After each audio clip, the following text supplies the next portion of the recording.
Dulu orang bilang sepeda ini berat. Kalau ditanjakan kayak dorong kulkas katanya. Tapi tetap diuji coba di Enduro World Series dipakai sama Polygon Factory Racing. Sudah diuji coba gila-gilaan di berbagai medan. Proven. Dan berdasarkan semua uji coba itu, akhirnya tahun ini Polygon ngeluarin versi terbaru, versi yang updated. Lebih liar, lebih buas, dan lebih ringan. Tapi ini bukan cuma sekedar sepeda yang diupdate. Ini adalah evolusi dari si sepeda buas yang bernama Colossus N. Oh iya, karbon. Roll the camera and action.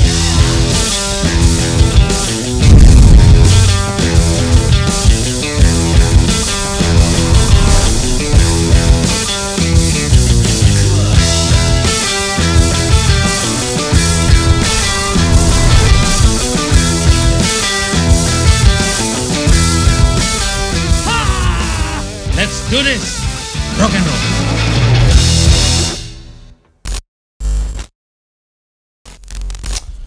What's up rock and roll? Selamat datang kembali di Tinjauan Desain Mountain Bike. Dan kali ini gue akan ngebahas sepeda kondang enduronya Polygon, yaitu Colossus N9. Lewat sosial media kita semua udah aware lah bahwa sepeda ini sudah diuji coba gila-gilaan di berbagai medan. Enduro World Series dipakai sama Polygon Factory Racing. Tapi ada satu persepsi yang sering terdengar, ya at least gua ngedenger gitu ya di lapangan, di teman-teman tuh bilangnya bahwa Colossus N9 yang awal keluar tahun 2022 itu terpersepsikan sebagai sepeda dengan bobot yang berat, 17,8 sampai 18 kilo. 18 kilo dipakai sama kita ya bisa dibilang berat, harus diakui.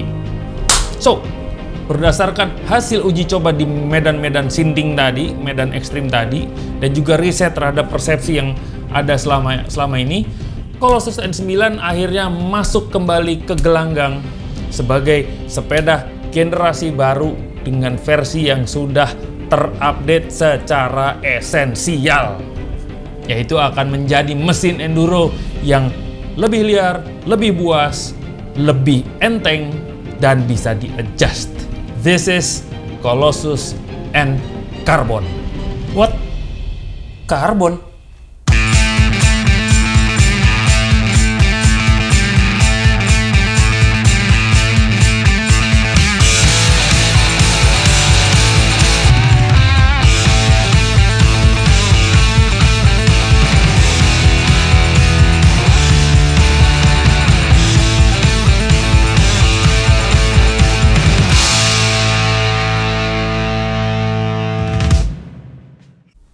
Kita bicara desain dari frame-nya dulu. Colossus N Carbon ini dibangun dengan karakter yang combo. Ringan, tapi kokoh. How? Jadi, bagian triangle depan itu sengaja pakai ACX carbon fibernya Polygon. Sementara triangle belakang pakai material alloy ALX-nya Polygon. Keputusan Polygon untuk pakai karbon untuk triangle depan dan alloy untuk triangle belakang itu otomatis langsung membuat frame secara keseluruhan terasa lebih ringan, terasa enteng. Tapi karena ada alloy di triangle belakang, otomatis sepeda tetap badak buat ngehajar medan-medan yang ekstrim. So you have both side of the world. Enteng tapi kuat. Gini. Enteng tapi kuat. Ini combo yang buat gua cukup strategis untuk sebuah sepeda enduro yang udah terkenal sebagai sepeda yang berat. Polygon Colossus N Carbon ini pun dibagi jadi dua line up. Yang pertama, Colossus N9 Di2 Carbon. Diguyur pakai warna off-white bergradasi ke warna grey, abu-abu. Dengan detail paint splatter, kayak cipratan cat gitu.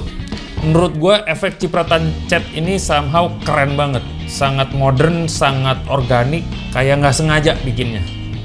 Digabung pula sama dekal-dekal warna dark burgundy. Ungu ke arah pink magenta gitu. Buat gue, color scheme yang cukup breakthrough sih. Well, secara warna gue nggak terlalu suka sih. Lo aja yang nggak punya selera kali. Iya sih, setuju. Selera orang beda-beda. Contohnya, selera gue keren, selera lu ancur. Gitu amat. Oke, next adalah Colossus N8 Carbon. Diguyur warna solid black glossy dengan detail cepretan black doff, hitam doff, dan tetap terjadi kesan organik, kesan nggak sengaja, very stylish, tapi stealth karena ngumpet di balik warna hitam, digabung dengan dekal warna brushed gold. Nah ini baru color scheme cita-cita gua. Rockstar pisan. Buat gua ini pilihan warna yang lebih aman, lebih safe, lebih bisa dipakai kemana-mana, dikombinasiin sama baju pun masih aman selalu karena hitam anyway. Tapi pada saat yang bersamaan, ya setuju gua malu, sangat rockstar. Secara shape, kalau lu perhatiin shape-nya masih agresif, masih long, slack, dengan chainstay yang pendek, tapi wheelbase-nya cukup panjang. Bentar. Jadi cuma beda material doang? Lu tadi katanya update esensial. Nah, bicara update-nya tuh ada di beberapa poin. 1. Secara default, frame-nya sudah UDH, Universal Derailleur Hanger. Dia cocok buat drivetrain T-Type-nya kayak SRAM gitulah. Itu dengan mudahnya udah nggak perlu lagi pakai hanger. Yang kedua, perombakan secara fundamental pada struktur chainstay dibikin lebih kokoh. Bagian belakang sepeda menjadi ekstra stiff. Stiff artinya responsif. Karena nggak ada flexing yang berlebihan, ketika lo gerakin, sepeda udah langsung merespon. That's why gue bilangnya responsif.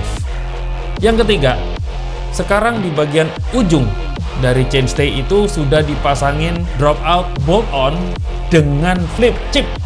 Flip chip ini memungkinkan kita untuk adjust konfigurasi frame. Lu mau layout apa? Apakah mau all 29er 29 depan belakang atau mau mulet 29 depan 275 belakang. Dan yang bikin spesial, kedua Colossus N Carbon sudah dilengkapi dengan Poly Pocket, sebuah kontainer yang udah lengkap bersama kantong velcro, sehingga naruh barang apapun di dalam sini dijamin silent, nggak koclak-koclak. Lu bisa naruh snack, multi tool, ban dalam, atau ya mungkin kunci kos-kosan dari ani-ani lu. Anjir, ani-ani, suspensi ani-ani. Ada apaan sih lu? Oke, next, suspensi. Sistem suspensi. Colossus N Carbon itu didesain sebagai sepeda enduro dengan racing performance. Artinya ini bukan enduro formalitas, enduro abal-abal, ini enduro yang memang didesain buat racing. Karena dia sudah pakai full IFS 6-bar linkage system. IFS itu adalah Independent Floating Suspension. Ini adalah sistem suspensi yang didesain oleh Polygon dan jadi teknologi khasnya Polygon. Sistem suspensi yang misahin antara arah gerak ban belakang dengan perilaku rear shock, terutama di bagian mid travel pada shock belakang. Lebih punya support sehingga dia nggak gampang nyelup. Dia baru setengah, dia nahan di situ. Ketika lu nginjek pedal untuk ngegoes, itu tenaga lu langsung ke transfer lewat crank, langsung ke rantai, langsung ke tanah, langsung bikin traksi. Very responsif, nggak ada tenaga yang terbuang percuma. No bobbing, no uwak-uwak. Pedaling lu efisien dan nggak bikin capek. Selain itu, no brake jack alias anti-rise-nya cakep. Meski di turunan Blakutak dan lu ngerem, suspensi belakang lu tetap aktif bergerak. Karena biasanya kalau ngelok sampai ngejam, yang ada ban belakang jadi kaku, mentul-mentul, dan sepeda jadi nggak stabil. Ini tetap planted ke tanah, meskipun lu ngerem di turunan Blakutak, dia tetap main. Cek. Nah, di Colossus N Carbon ini udah nggak pakai shock mount yang trunnion lagi, tapi udah pakai yang standar yang metrik dengan ukuran eye-to-eye 230 x 65 mm. Ini demi bisa ngejar travel suspension yang lebih panjang. Kita butuh travel suspension depan 170 dan di belakang 170 juga.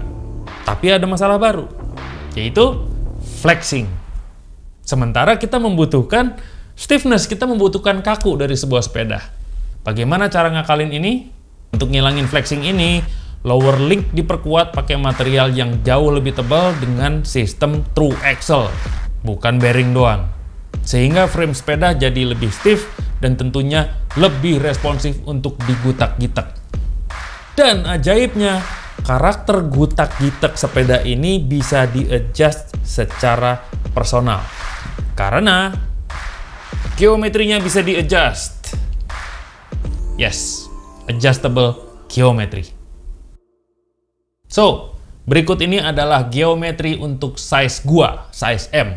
Mestinya sih ada beberapa size lagi, tapi demi mempersingkat waktu kita bicara di size M, size yang paling menurut gua paling mayoritas. Berikut geometrinya. Head tube angle di 63,5 derajat. Seat tube angle di 77 derajat. Reach di 460 mm. Chainstay setia di 435 mm. Dengan wheelbase 1244 mm. Keseluruhan wheelbase 1,2 meter. Lumayan panjang. Angka-angka ini sebenarnya udah ngasih gambaran bahwa sepeda ini cukup jahanam gitu, cukup begundal untuk dipakai di turunan yang ekstrim, tapi pada saat yang bersamaan masih luwes untuk dipakai nanjak karena si tube angle-nya 77 derajat dan head angle-nya nggak terlalu rebah banget. Gua pribadi sih extra happy di standover height-nya. Standover-nya di 716 mm, yang artinya dia sangat rendah sehingga center weight juga lebih ke bawah lagi. Semakin bawah tuh sepeda semakin stabil. Ini yang sangat menyenangkan karena standover height-nya itu cukup rendah ke bawah dan ramah di selangkangan. Dada aja. Meskipun Colossus N Carbon itu secara default adalah all 29er, 29 depan belakang, tapi kita juga udah dilengkapin sama flip chip pada dropout dan bolt on tadi. Dengan flip chip ini ngasih opsi buat kita nge-switch apakah mau tetap di all 29er atau mau mulet atau mau MX. Intinya flip chip di sini fungsinya adalah supaya perubahan roda belakang dari 29 ke 275 itu nggak bikin posisi BB dan geometri jadi ngawur. Posisi dropout tinggal ditukar sehingga feel dari geometrinya tetap konsisten. Plus satu lagi yang bisa di-adjust, dia head tube-nya itu sudah taper. Jadi tinggal lu ganti pakai angle cup, angle adjust cup buat head tube tuh, tinggal ganti pakai itu dan lu bisa dapetin 2 settingan tambahan. Kalau lu pengen agresif, brab turunan ya lu tinggal bikin rebah. Atau lu pengen nyantai pedaling, pengen nanjak enak, ya lu bikin dia lebih tegak ke depan. Boleh. Bisa 29er, bisa mulet, bisa rebah, bisa tegak. 4 sepeda dalam satu frame dong. Nah, itu dia. Next adalah speknya apa aja. Spek komponen sepeda. Secara umum dulu ya, karena kedua sepeda itu untuk kokpit keduanya sama persis. Ya. Untuk stem, keduanya pakai raceface AFXR 35. Handlebar pakai raceface Chester 35 dengan lebar 780 mili dengan race 35 mili.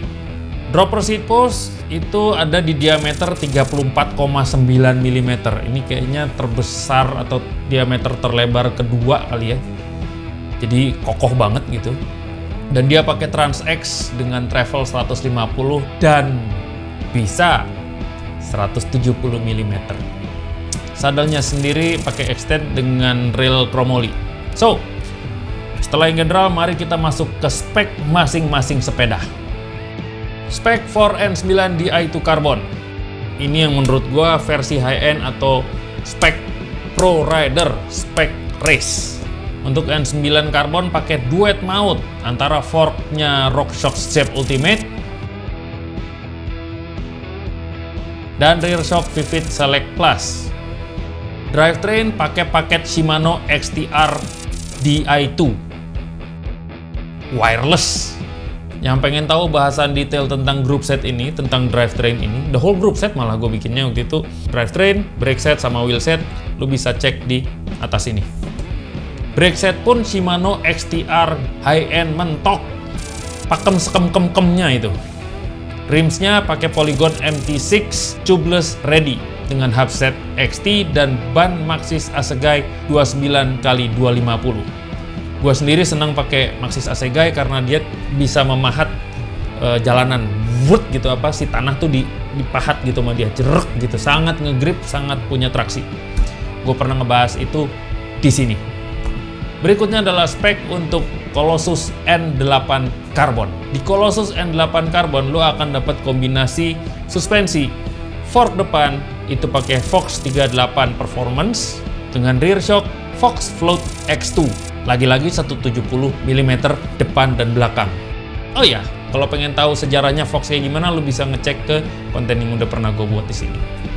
Drivetrain atau group set pakai paketnya SRAM GX 12 Speed, sehingga frame yang pakai UDH tadi digunakan secara maksimal karena udah nggak perlu pakai hanger lagi. GX 12 Speed Eagle cepret, tinggal nempel langsung pada frame. Rig setnya nggak pelit men, dia pakai Magura MT7 dengan lever HC3, bener-bener nggak pelit. Wheel setnya sendiri pakai rims dari Polygon MT6 tubeless ready, hub setnya Novatec, dan ban sama Maxxis Assegai 29x250 juga. Mau lihat perbandingan kanan kiri? Nes, siapin gambarnya. Siap, nih.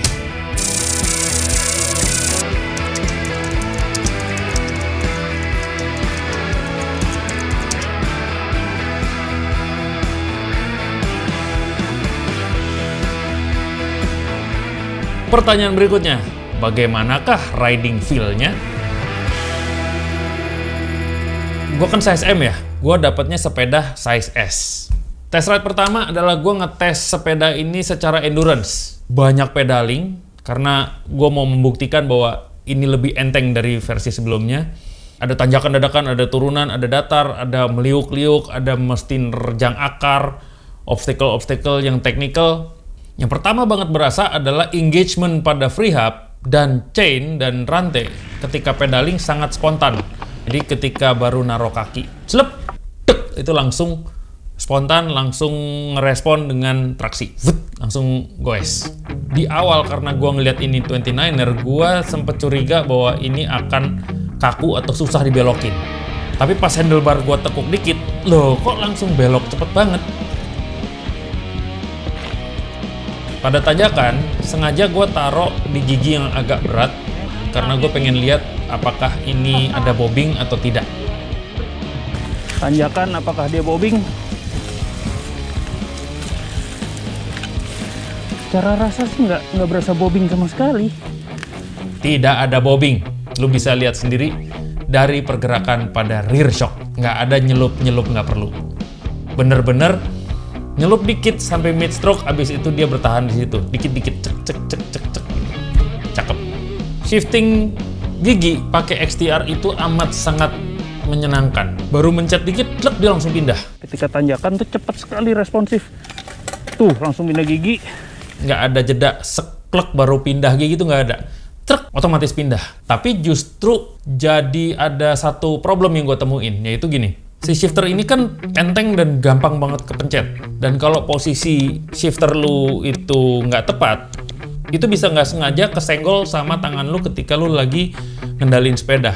Ini kan gerak nih, klek, kepencet, tiba-tiba turun gigi jadi berat gitu, padahal lagi nanjak gitu. Jadi solusinya ya memang harus ngedetailin bagaimana kita ngeset posisi shifter dan padel-padel pada shifter itu supaya nggak gampang kesenggol sama tangan.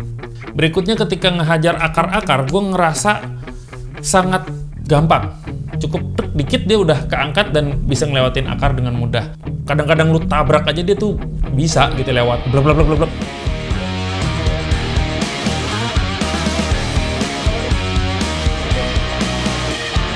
Gutak-gitak belokan dengan speed yang pelan, itu berasa mudah. Dikit doang nih, gitu, sedikit doang tuh dia udah langsung ngerespon dengan belok gitu. Jadi buat gutak-gitak belusukan di track technical akar amat sangat nyaman. Menurut gue ini begundal untuk medan endurance.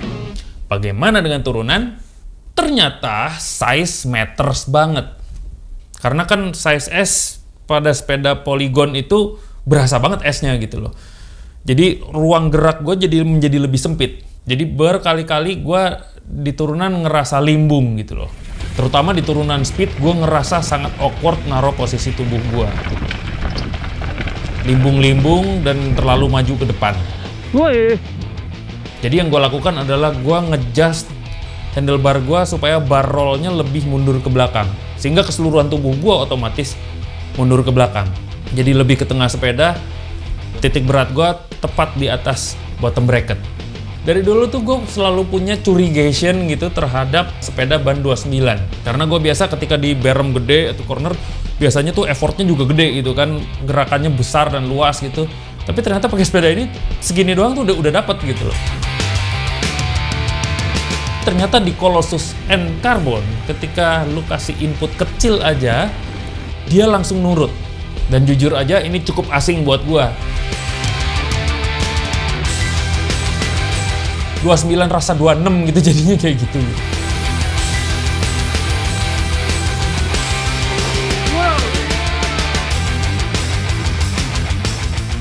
Di turunan-turunan begajul, meski ada sedikit rasa lari-lari di ban belakang, anehnya sepeda tetap stabil. Harus agak detail dari settingan rear shock. Jadi seg benar-benar harus detail banget gitu, berat kita berapa, tekanan ban juga harus detail banget. Sehingga bisa dapat sweet spot sepeda yang planted, nempel terus ke tanah dan selalu punya traksi, selalu punya grip.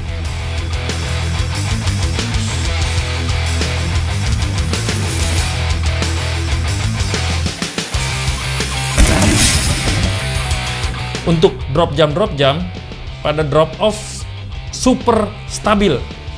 Suspensi depan belakang terasa plushy dan nimble, bikin koreksi posisi jadi sangat mudah. Bahkan ketika mendarat di kondisi tanah super licin abis hujan, licinnya setengah mati, meskipun agak miring, tetap lo stabil lo. Itu ajaib. Ketika udah mendarat licin dan harus segera ngurangi kecepatan, gua terselamatkan oleh XTR. Itu emang rem gila sih. Bisa langsung abis ngedrop, ngerem tuh sampai berhenti juga gua pede-pede aja. Seedan itu XTR. Dan ajaibnya agak mudah di popi. Gua tek dikit dia loncat. Yang gue biasanya effort gitu ketika jump, ini dengan mudahnya gua lepas dari tanah gitu. Jadi very lincah, very kancil gitu. Secara overall gue ngerasa entengnya carbon fiber itu sangat signifikan. Gua pede bahwa sepeda ini bisa bikin gue jadi jauh lebih punya skill. Jadi kalau gue dikasih sepeda ini, gue yakin gue bisa nambah skill.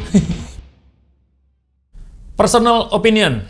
Sebelum kita masuk ke harga, mari kita omongin dulu pro and cons-nya, kelebihan dan kekurangannya. Buat gue, pro-nya adalah ini sepeda yang ringan dan responsif. Semua serba cepat dan instan.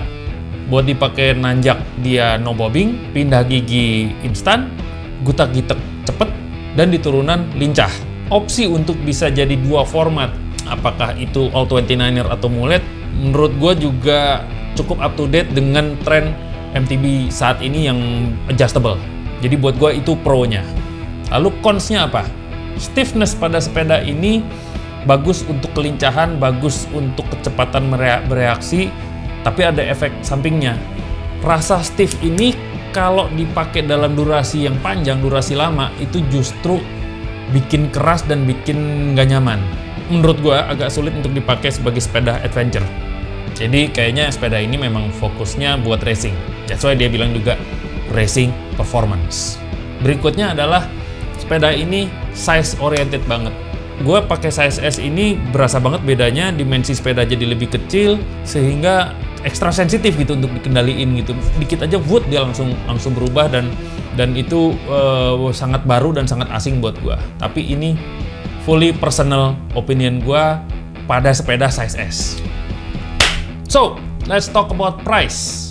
Colossus N9 Di2 Carbon, kasta premium, speknya Pro Rider, siap ngacak-ngacak podium, dibuka dengan harga 66 juta rupiah. Menurut gua ini harga yang masih reasonable mengingat feature dan speknya oke. Premium semua. Tapi apakah kita butuh wireless? Butuh nggak kita wireless? So, what about Colossus N8 Carbon?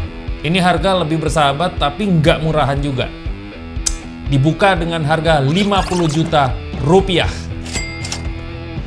Feature dan spek masih buas, tapi lebih masuk akal buat kantong. Masih ogah ngucek kantong sedalam itu. Lu bisa cek juga N9 yang versi alloy. Dengan kelincahan yang sama, dengan kemampuan terbang-terbang yang sama, kemampuan nerabas yang sama. Itu dibuka dengan harga 45 juta. Beda 5 juta doang loh sama N8 Carbon. Ayo, bingung sih ya.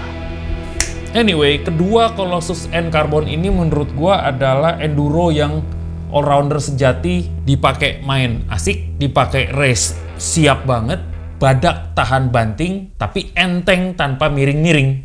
Bentar. Dari tadi kan untang enteng. Emang seberapa enteng sih kalau dibandingin sama yang versi alloy? Well, kalau dibanding sama versi alloynya yang sama-sama 2025, N Carbon ini lebih enteng setengah kilo. Dan kalau dibandingin sama yang versi 2022, itu lebih enteng hampir 1 kilo. Jadi perbedaan beratnya sangat-sangat signifikan. So, gua ngelihatnya Colossus N Carbon memang didesain untuk pro rider, untuk pro racer. Dia ringan, kenceng, lincah, blar. Jadi kalau dulu adalah dianggap berat dan blar, kalau sekarang enteng, lincah, blar. The true begundal of the trail. So, gimana lu melihat Colossus N Carbon ini, seri N Carbon ini? Apakah lu pengen belanja N9 atau N8? Atau justru N9 alloy? Tulis di komen. So, thanks for watching and I'll see you in the next video. Udah capek-capek nih gue editin. Jadi jangan lupa like, share, dan subscribe. Yes, dengerin doi ya. Rock and roll.